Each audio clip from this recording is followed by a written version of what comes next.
নমস্কাৰ মই নতুন নতুন ভিডিঅ'লৈ আপোনালোকক স্বাগতম জনাইছোঁ। আজি ভিডিঅ' বনাবলৈ মোৰ একদমেই মন নাছিলে, মানে মহাই জোৰ দি আছিলে মই বোলে ভিডিঅ' বনাব লাগে। মানে আজি আমাৰ মহাহঁতৰ ঘৰত সত্যনাৰায়ণ পূজা আছে আৰু ভিডিঅ' বনাবলৈ মানে মোক বাৰ বাৰ কৈ আছে, সেইকাৰণে মানে ভিডিঅ'টো বনাবলৈ ল'লোঁ। আৰু গাটো মানে খুবেই বেছি বেয়া, কাৰণ কালি বিহু নাচিব গৈছিলোঁ আৰু আহোঁতেও বহুত বেছি দেৰি হ'ল, সেইকাৰণে মানে গাটো ভাল নহয়, একদমেই মন নাছিল ভিডিঅ' বনাবলৈ। কিন্তু মহা আৰু মাহীৰ জোৰত ভিডিঅ'টো বনাব লগা হ'ল। তেনেহ'লে বৰ বেছি দেৰি নকৰি ভিডিঅ'টো আৰম্ভ কৰোঁ।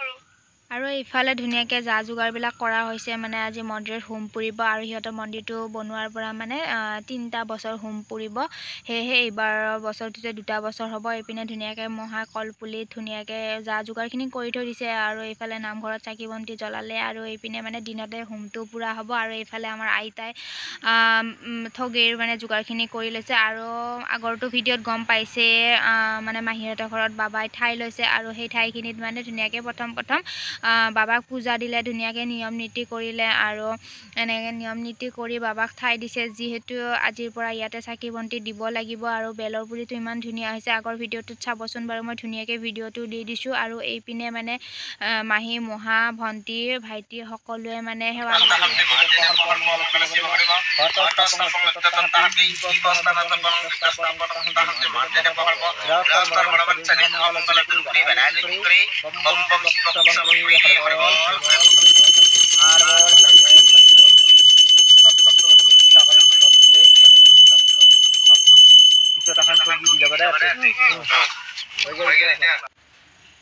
তাৰ পাছতে বেলৰ পুলিটো এখন ধুনীয়া ৰঙা কাপোৰ মহাই বান্ধি দিলে ধুনীয়াকৈ, যাতে বাবাই সকলোকে আশীৰ্বাদ কৰে। আৰু মোৰো চাকি জ্বলাবলৈ মন আছিল, কিন্তু কি কৰিব নাপায় যে, সেইকাৰণে মানে জ্বলোৱা নহ'ল, কিন্তু পিছত জ্বলাব লাগিব। আৰু এইপিনে মই চুজি বনোৱাত মানে ব্যস্ত হৈ গ'লোঁ। ইফালে চেনি নাৰিকল দি দিলোঁ, যিহেতু সকলোৱে লঘোণ আছে, ভাত পানী খোৱা নাই, লঘোণ আছে, সেয়েহে মানে চাহৰ কাৰণে মই চুজি বনাই আছোঁ। আৰু এইফালে পূৰা যিহেতু জুইত বনাইছোঁ, ঘামি জামি অৱস্থা নাই। আৰু এইফালে আমাৰ পুৰোহিত আহি পেলাই আৰু ইফালে হোমৰ কাৰণে যোগাৰ কৰি আছে, ভাইটি বহিছে হোমত আৰু ইফালে ধুনীয়াকৈ হোম পূৰা লাগি গ'ল। আৰু যিহেতু ভিতৰত মই যাব পৰা নাই, ভিডিঅ'টো ইমান ভালকৈ মোৰ কৰা হোৱা নাছিল, বেলেগে কৰি দিছিল আৰু ধুনীয়াকৈ আৰম্ভ কৰি দিলে হোমৰ কাৰণে।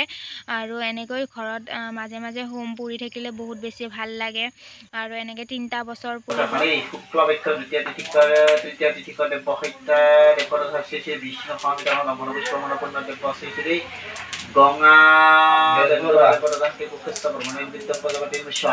আৰু ধুনীয়াকৈ দিনৰ কামখিনি শেষ কৰি এয়া সন্ধিয়া সময়ত মানে নাৰায়ণ পূজাৰ কাৰণে যা যোগাৰ কৰি আছে। মানে আমাৰ ভণ্টি আৰু ভতিজোৱাই পূৰা ভোগ বনোৱাত পূৰা ব্যস্ত হৈ পৰিছে। আৰু এইপিনে ভণ্টিও আছে, ধুনীয়াকৈ ভোগ বনাবৰ কাৰণে লাগি আছে। যিহেতু মই লাৰিব পৰা নাই আৰু মই ওচৰত যোৱাও নাই বাৰু, যিহেতু আমাৰ 1 বছৰ হোৱা নাই, সেইকাৰণে মানে পূজা পাতলৰ বস্তু মই একোৱে লৰা নাই। যেতিয়া 1 বছৰ হ'ব তেতিয়া মানে ধুনীয়াকৈ কৰি যাব পাৰিম, আমিও ঘৰত প্ৰতি বছৰে কৰোঁ। আৰু এইপিনে ৰাতি অলপ ভাতৰ যোগাৰ কৰা হৈছে আৰু আমাৰ মামাক মাতিছিলে ভাত বনাবৰ কাৰণে, আৰু মামাই ধুনীয়াকৈ ভাত বনাইছে। যিহেতু বতৰটো বেয়া আছিলে, অলপ বতাহো দি আছিল, আৰু এইপিনে আমাৰ মামাই ধুনীয়াকৈ ভাতত লাগি গৈছে আৰু অলপ নামৰো আয়োজন কৰা হৈছে।